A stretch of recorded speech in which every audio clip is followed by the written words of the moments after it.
A e keni provuar ndonjëherë të shtoni një lugë me gjethe rozmarine në kafen tuaj?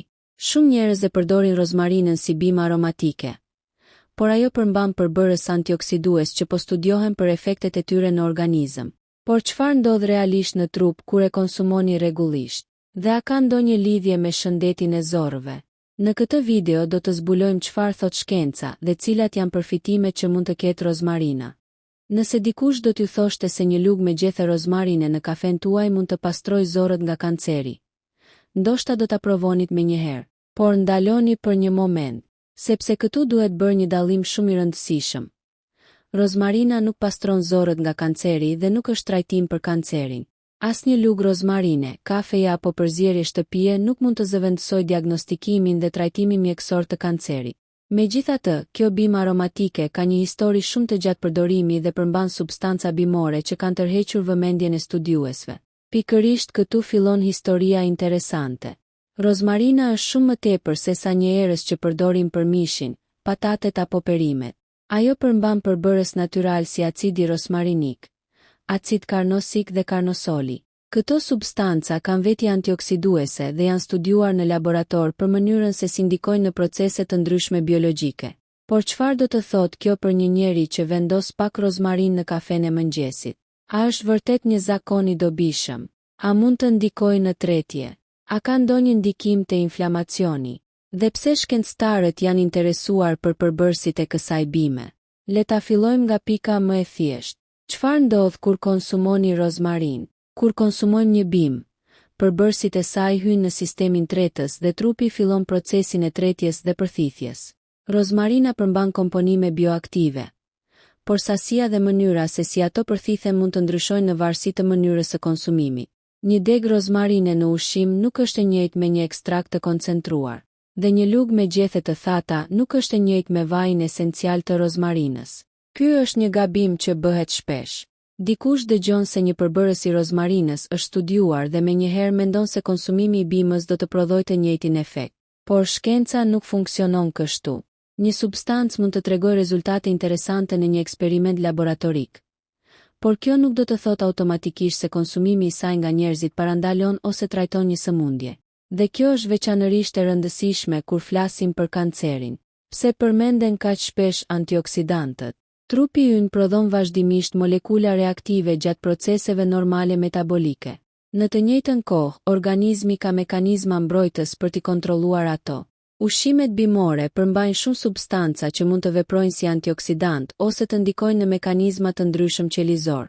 Rozmarina është një nga bimët që përmban një numër të konsiderueshëm përbërësish të tillë. Acidi rozmarinik, për shembull, është studiuar për aktivitetin e tij antioksidues, ndërsa acidi karnosik dhe karnosoli janë gjithashtu ndër përbërësit më të hulumtuar të rozmarinës. Këto studime janë interesante, por duhet të kuptojmë ndryshimin mes. Mund të ketë një efekt biologjik dhe shëron një sëmundje. Janë dy gjëra krejtësisht të ndryshme. Po zorrët. Sistemi tretës është një nga sistemet më komplekse të trupit. Ai nuk është thjesht një tub ku kalon ushqimi. Në aparatin tretës jetojnë triliona mikroorganizma, të njohur kolektivisht si mikrobiota e zorrëve. Këta mikroorganizma ndërveprojnë me ushqimin që konsumojmë dhe me organizmin tonë. Prandaj dieta ka rëndësi të madhe për shëndetin e përgjithshëm të zorrëve. Frutat, perimet, drithërat integrale, bishtajore dhe ushqimet e tjera të pasura me fibra mund të ndihmojnë në krijimin e një diete të favorshme për shëndetin e sistemit tretës. Por ku hyn rozmarina? Rozmarina mund të jetë pjesë e një diete të larmishme. Ajo mund t'i japë shije ushqimit pa pasur nevojë të përdorim sasi të mëdha kripe apo salcash të rënda. Dhe ky është një përfitim praktik që shpesh neglizhohet. Ndonjëherë një ushqim i shëndetshëm bëhet më i lehtë për të konsumuar kur është edhe i shijshëm, por nuk ka prova që një lugë rozmarine mund të pastrojë zorrët nga tumoret. Pse ideja e pastrimit të zorrëve është problematike? Në internet dëgjojmë shpesh shprehje si detoksifiko zorrët, pastro zorrën në 24 orë, hiq toksinat, pastro zorrën nga kanceri. Këto fraza tingëllojnë shumë tërheqëse, por trupi ynë ka tashmë organe që kryejnë funksione të rëndësishme të përpunimit dhe eliminimit të substancave të panevojshme, veçanërisht mëlçin dhe veshka. Zorra gjithashtu ka funksionin e saj normal të lëvizjes së përmbajtjes dhe eliminimit të mbetjeve. Nëse dikush ka kapsëllëk, fryrje ose probleme të tjera të tretjes, shkaku mund të jetë i ndryshëm. Mund të lidhet me mungesën e fibrave, mund të lidhet me hidratimin, mund të lidhet me aktivitetin fizik, mund të lidhet me ndryshimet në dietë. Në disa raste mund të ketë një problem mjekësor që kërkon vlerësim profesional. Prandaj nuk duhet të supozojmë se çdo shqetësim i zorëve zgjidhet me një pije ose bimë. Po kafeja me rozmarin. Tani vim te pjesa që shumë njerëz duan të dinë. A mund të shtoni rozmarin në kafe? Në sasi të vogla ushqimore, rozmarina përdoret gjerësisht si erës, por shija është shumë karakteristike. Kafeja ka aromë të fortë dhe të hidhur, ndërsa rozmarina ka nota bimore dhe aromatike. Disa njerëz mund ta pëlqejnë kombinimin, të tjerë mund ta konsiderojnë shumë të fortë. Nëse dëshironi ta provoni si pjesë të një rutine ushqimore, mund të filloni me një sasi të vogël dhe të shihni si reagon trupi juaj, por mos e shikoni si një kur, dhe sidomos mos e përdorni për të zëvendësuar kontrollin mjekësor. Një tjetër keqkuptim i madh. Kur një studim laboratorik tregon se një përbërës i rozmarinës ndikon në qeliza të caktuara, interneti mund ta transformojë këtë informacion në një titull: Rozmarina vret kancerin. Ky titull është shumë më i fortë se sa ajo që tregon studimi. Në laborator, studiuesit mund të përdorin përqendrime të caktuara të një substance direkt mbi qeliza. Trupi i njeriut është shumë më kompleks. Një substancë duhet të tretet, të përthithet, të kalojë nëpër metabolizëm dhe të arrijë në indet ku do të vepronte. Për më tepër, doza ka rëndësi. Prandaj një rezultat laboratorik nuk mund të përkthehet automatikisht në një rekomandim për njerëzit. Kjo është arsyeja pse kërkohen studime klinike dhe prova të kontrolluara përpara se të mund të bëhen pretendime të forta për trajtime. Çfarë mund të bëjmë realisht për shëndetin e zorëve? Në vend që të kërkojmë një përbërës magjik, duhet të mendojmë për të gjithë mënyrën e jetesës. Një dietë e pasur me ushqime bimore dhe fibra është shumë më e rëndësishme se sa një lugë vetme me një bimë. Perime, fruta, bishtajore, drithërat integrale, arat dhe farat. Këto ushqime mund të kontribuojnë në një dietë më të pasur me fibra.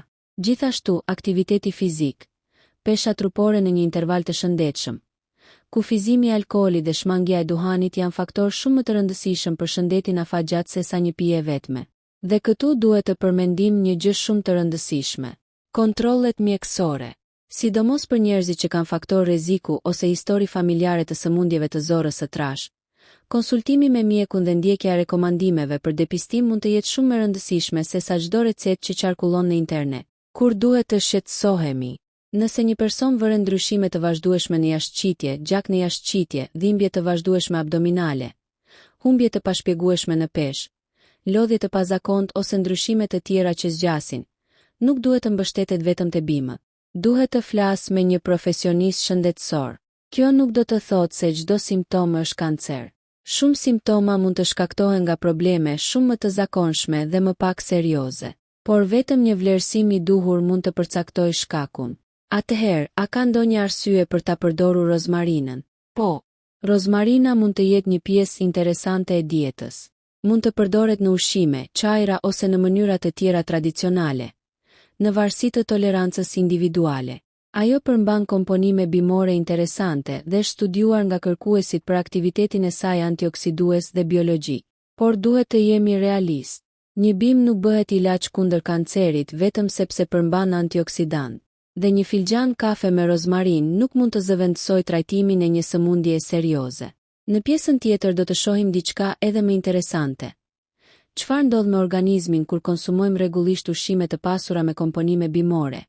Dhe pse mënyra se si e përdorim rozmarinën ka rëndësi? Sepse ndonjëherë sekreti nuk qëndron te një ushqim i vetëm. Sekreti qëndron te kombinimi i dietës, aktivitetit fizik, gjumit, kontrolleve mjekësore dhe zakoneve që përsëritim çdo ditë. Në pjesën e parë folëm për një nga keqkuptimet më të mëdha që qarkullojnë në internet. Ideja se një lugë rozmarine në kafe mund të pastrojë zorët nga kanceri. E vërteta është shumë më interesante. Rozmarina nuk është kur për kancerin dhe nuk mund të zëvendësojë trajtimin mjekësor. Por kjo nuk do të thotë se bima nuk ka asgjë interesante për të treguar. Përkundrazi, brenda gjetheve të saj gjenden disa përbërës natyral që janë studiuar nga shkencëtarët për efektet e tyre antioksiduese dhe biologjike. Dhe pikërisht këtu fillon pjesa që shumë njerëz nuk e dinë. Çfarë ka në të vërtetë brenda një gjetheje rozmarine? Kur shikoni një deg rozmarine, mund t'ju duket thjesht një bimë aromatike, por gjethet e saj përmbajnë një kombinim kompleks përbërësish. Ndër më të studiuarit janë acidi rozmarinik, acidi karnosik dhe karnosoli. Këto komponime janë pjesë e arsyeve pse rozmarina është interesante për kërkimin shkencor.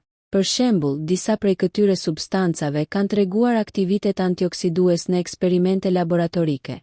Antioksidantët janë substanca që mund të ndihmojnë në neutralizimin e disa molekulave reaktive, por duhet ta kuptojmë diçka shumë të rëndësishme. Antioksidant nuk do të thotë automatikisht kundër kancerit. Ky është një nga keqinterpretimet më të zakonshme në videot shëndetësore.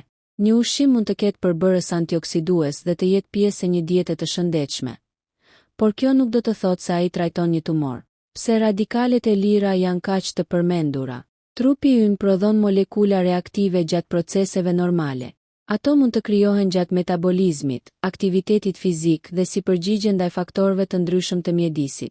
Në sasi të kontrolluara, këto molekula kanë edhe funksione normale biologjike. Problemi është kur krijohet një çekuilibër i madh midis proceseve oksiduese dhe mekanizmave mbrojtës të trupit. Kjo gjendje shpesh përshkruhet si stres oksidativ. Dhe pikërisht për këtë arsye shkencëtarët studiojnë substancat antioksiduese që gjenden në shëmbim. Rozmarina është një prej tyre, por trupi ynë nuk mbështetet vetëm te një bimë. Ai ka sistemet e veta mbrojtëse dhe enzimat që marrin pjesë në kontrollin e proceseve oksiduese. Prandaj mënyra më e mirë për të menduar për ushqimin është si pjesë e një ekosistemi të tërë, jo si një ilaç magjik, po mikrobiota e zorrëve. Këtu bëhet edhe më interesante. Zora jonë është shtëpia e një komuniteti të madh mikroorganizmash. Këto baktere dhe mikroorganizma nuk janë thjesht pasagjer. Ato ndërveprojnë me ushqimin, prodhojnë substanca të ndryshme dhe ndikojnë në shumë procese që lidhen me organizmin. Dieta jonë mund të ndikojë në këtë komunitet. Ushqimet e pasura me fibra, për shembull, mund të ushqejnë mikroorganizma të dobishëm dhe të kontribuojnë në një mjedis më të favorshëm për zorrët. Por çfarë ndodh me rozmarinën? Studiuesit janë interesuar edhe për mënyrën se si komponimet bimore mund të ndërveprojnë me mikrobiotën. Megjithatë, kjo fushë është komplekse dhe shumë nga të dhënat janë ende në zhvillim. Prandaj nuk mund të themi, rozmarina ndryshon mikrobiotën dhe parandalon kancerin. Kjo do të ishte një përfundim shumë më i madh se sa lejojnë provat. Ajo që mund të themi është se ushqimet bimore përmbajnë një shumëllojshmëri përbërësisht bioaktiv, dhe se shkencëtarët vazhdojnë të studiojnë se si ata ndikojnë në trup. Një gabim që bëhet shpesh me kafen. Disa njerëz mendojnë se nëse një përbërës është i dobishëm, atëherë sa më shumë të konsumojmë, aq më mirë. Kjo nuk është gjithmonë e vërtetë. Doza ka rëndësi, forma ka rëndësi, përqendrimi ka rëndësi, dhe mënyra se si trupi e përpunon një substancë ka rëndësi. Për shembull, përdorimi një sasie të vogël rozmarine si erës është shumë ndryshe nga përdorimi një ekstrakti shumë të koncentruar. Akoma më ndryshe është vaji esencial. Vajrat esencial janë shumë të përqendruar dhe nuk duhen trajtuar si ushqime të zakonshme. Prandaj një person që dëgjon për përfitimet e rozmarinës nuk duhet të mendojë menjëherë. Duhet të përdor sa më shumë. Jo, në ushqyerje, më shumë nuk do të thotë gjithmonë më mirë. A mund të ndikojë rozmarina në tretje? Rozmarina është përdorur tradicionalisht në kuzhinë dhe në praktika popullore për një kohë shumë të gjatë. Disa njerëz e konsumojnë si çaj ose e përdorin në ushqime. Ajo mund të jetë pjesë e një diete të larmishme, por nëse një person ka probleme të vazhdueshme me tretjen, nuk duhet të përdorë rozmarinën si zëvendësim për një diagnozë. Fryrja, kapslëku, diareja ose dhimbjet abdominale mund të kenë shumë shkaqe. Nëse simptomat vazhdojnë, duhet kërkuar këshill mjekësore. Tani le të flasim për kancerin e zorrës së trashë. Kanceri kolorektal është një sëmundje serioze. Ai mund të zhvillohet në zorrën e trashë ose në rektum. Një nga problemet më të mëdha është se në fazat e hershme mund të mos shkaktojë simptoma të qarta. Kjo është një arsye pse depistimi është kaq i rëndësishëm për njerëzit që janë në moshën ose grupin e rrezikut ku rekomandohet. Nuk duhet të presim gjithmonë që trupi të na jap një alarm të madh. Kontrollet parandaluese mund të ndihmojnë në zbulimin e ndryshimeve përpara se situata të bëhet më serioze. Dhe këtu qëndron një mesazh shumë më i rëndësishëm se çdo recetë me rozmarin. Parandalimi dhe depistimi nuk zëvendësohen nga një pije. Çfarë mund të bëjë realisht dieta? Dieta mund të ndikojë në shëndetin e përgjithshëm. Një mënyrë ushqyerje e pasur me ushqime të plota dhe fibra mund të jetë pjesë e një stili jetese më të shëndetshëm. Perimet sjellin fibra dhe komponime bimore. Frutat sjellin fibra dhe mikronutrient. Bishtajoret janë të pasura me fibra dhe proteina bimore. Dritherat integrale mund të ndihmojnë në rritjen e konsumit të fibrave. Ndërsa ushqimet shumë të përpunuara, sidomos kur konsumohen në sasi të mëdha dhe për një kohë të gjatë, mund të mos jenë zgjedhja më e mirë për shëndetin afatgjat. Por edhe këtu duhet shmangur ekstremi. Nuk ekziston një ushqim i vetëm që të përcaktojë shëndetin e një personi. Ajo që ka rëndësi është modeli i përgjithshëm. Po kafeja vetë. Kafeja është një nga pijet më të konsumuara në botë. Ajo përmban kafein dhe gjithashtu një numër përbërësish bioaktiv. Studimet epidemiologjike kanë gjetur lidhje interesante mes konsumimit të kafes dhe disa rezultateve shëndetësore. Por këto lidhje nuk do të thotë se kafeja është ilaç. Gjithashtu njerëzit reagojnë ndryshe ndaj kafeinës. Disa mund të pinë kafe në mëngjes pa probleme. Të tjerë mund të përjetojnë ankth, rrahje të shpejta të zemrës ose probleme me gjumin nëse konsumojnë shumë kafein ose konsumojnë vonë gjatë ditës. Prandaj, nëse vendosni rozmarin në kafe, duhet të mendoni edhe për kafen si pjesë të gjithë konsumit tuaj ditor të kafeinës. A mund të ndihmojë kjo pije në humbjen e peshës? Edhe këtu interneti shpesh premton shumë. Rozmarin në kafe dhe dhjami shkrihet. Pi këtë në mëngjes dhe barku zhduket. Këto janë tituj shumë tërheqës. Por humbja e yndyrës trupore nuk ndodh sepse një bime vetme shkrin dhjamin. Pesha trupore ndikohen nga energjia që konsumojmë, energjia që shpenzojmë, aktiviteti fizik, gjumi, hormonet, faktorë të ndryshëm biologjik dhe shumë aspekte të tjera të jetesës. Një pije mund të jetë e përshtatshme si pjesë e një rutine të shëndetshme, por nuk duhet trajtuar si zgjidhje magjike. Një tjetër gjë që duhet të dini: jo çdo gjë natyrale është automatikisht e sigurt për çdo person. Natyrore nuk do të thotë pa rrezik. Bimët mund të përmbajnë substanca biologjikisht aktive. Disa mund të ndërveprojnë me ilaçe. Disa mund të irritojnë stomakun. Disa produkte të koncentruara mund të jenë shumë më të fuqishme se sa sasia normale e përdorur në gatim. Kjo është veçanërisht e rëndësishme për njerëzit që marrin rregullisht ilaçe. Nëse dikush ka një sëmundje kronike ose merr medikamente të përditshme, duhet të flasë me mjekun ose farmacistin përpara se të përdor doza të mëdha të suplementeve ose ekstrakteve bimore. Atëherë pse njerëzit ndihen më mirë pas një pije të tillë? Mund të ketë disa arsye. Ndoshta thjesht po pinë një pije të ngrohtë. Ndoshta po konsumojnë më pak sheqer sepse zëvendësuan një pije tjetër. Ndoshta rutina e mëngjesit i ndihmon të hanë më rregullisht. Ndoshta ndryshuan edhe ushqimin në të njëjtën kohë. Ose mund të jetë thjesht një efekt individual që nuk mund të përgjithësohet për të gjithë. Kjo është arsyeja pse përvojat personale nuk janë të njëjta me provat shkencore. Nëse një person thotë, unë piva rozmarin dhe u ndjeva më mirë, kjo mund të jetë e vërtet për atë person, por nuk do të thotë, rozmarina shëron të gjithë njerëzit. Çfarë duhet të mbani mend? Nëse ju pëlqen rozmarina, përdoreni. Mund ta shtoni në ushqim. Mund ta përdorni në receta. Mund ta provoni në një pije në sasi të moderuar nëse e toleroni, por mos e konsideroni një trajtim kundër kancerit. Mos e përdorni për të vonuar një vizitë te mjeku. Dhe mos besoni tituj që premtojnë se një ushqim i vetëm mund të pastrojë një tumor. Trupi nuk funksionon kështu. Në fakt, mesazhi më i rëndësishëm që mund të marrësh nga kjo histori është shumë më i thjeshtë. Mos kërko një ushqim magjik. Ndërto një mënyrë jetese të shëndetshme.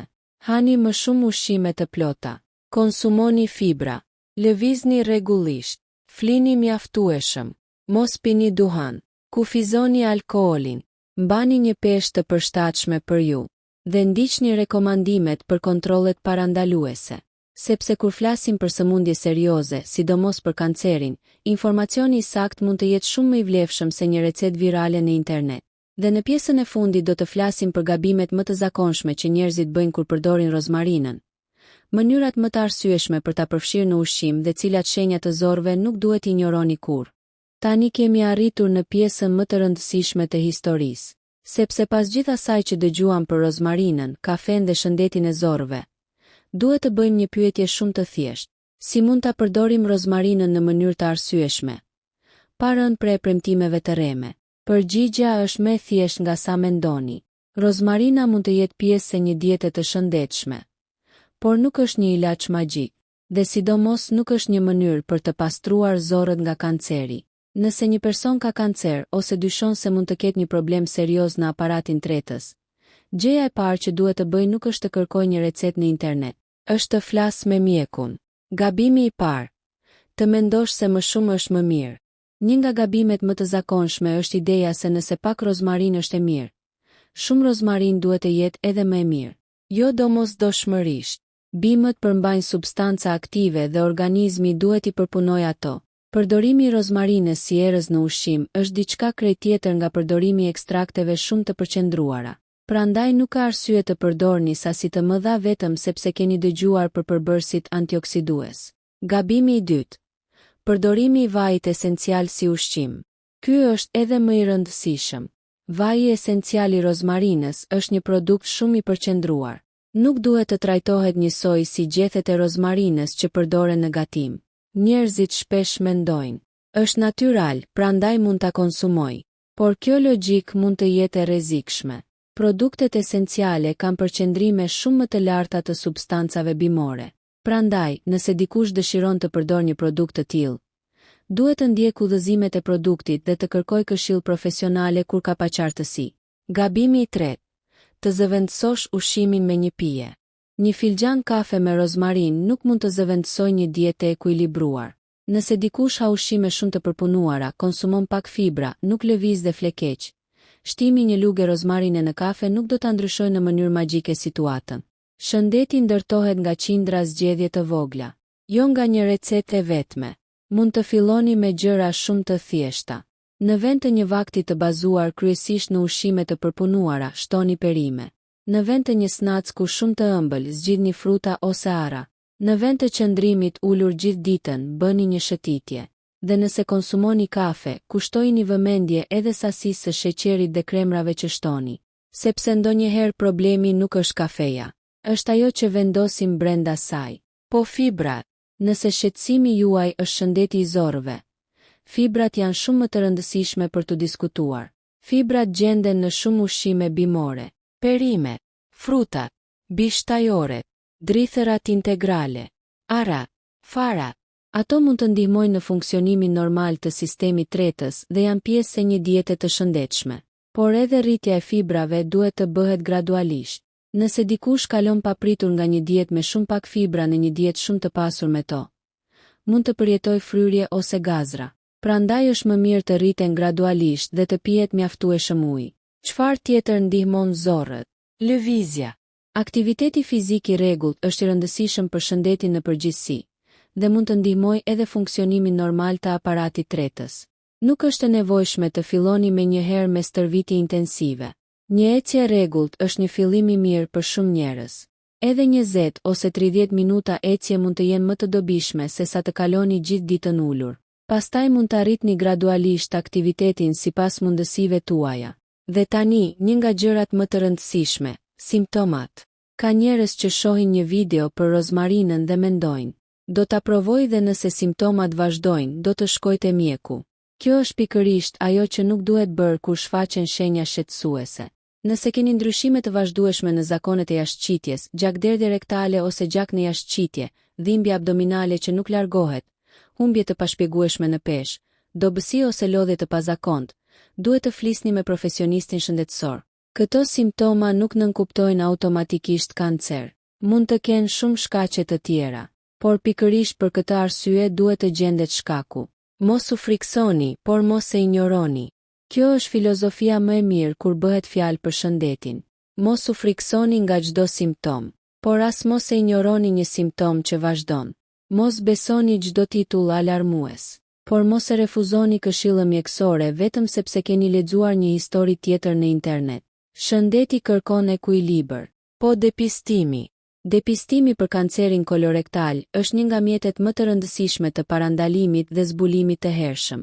Rekomandimet varen nga mosha, historia familjare dhe faktorët individual të rrezikut.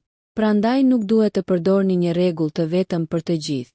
Nëse jeni në një grup mosh ku rekomandohet depistimi ose keni histori familjare të kancerit kolorektal apo polipeve, flisni me mjekun për opsionet që janë të përshtatshme për ju. Kjo është shumë e vlefshme se sa të kërkoni një detoks në internet. A mund të përdoret rozmarina në kafe? Nëse ju pëlqen shija dhe nuk keni arsye mjekësore për ta shmangur, një sasi e vogël e rozmarinës së përdorur si ushqim mund të jetë pjesë e dietës, por nuk ka nevojë ta trajtoni si një ritual shërues. Mund ta përdorni edhe në mënyra të tjera. Mund ta shtoni në patate, në mish, në perime të pjekura, në supa, në salca, në vajra aromatik për gatim. Kjo është ndoshta mënyra më e thjeshtë për ta përfshirë në ushqyerje. Dhe sa më e larmishme të jetë dieta, aq më shumë lloje të ndryshme përbërësish ushqyes mund të merrni.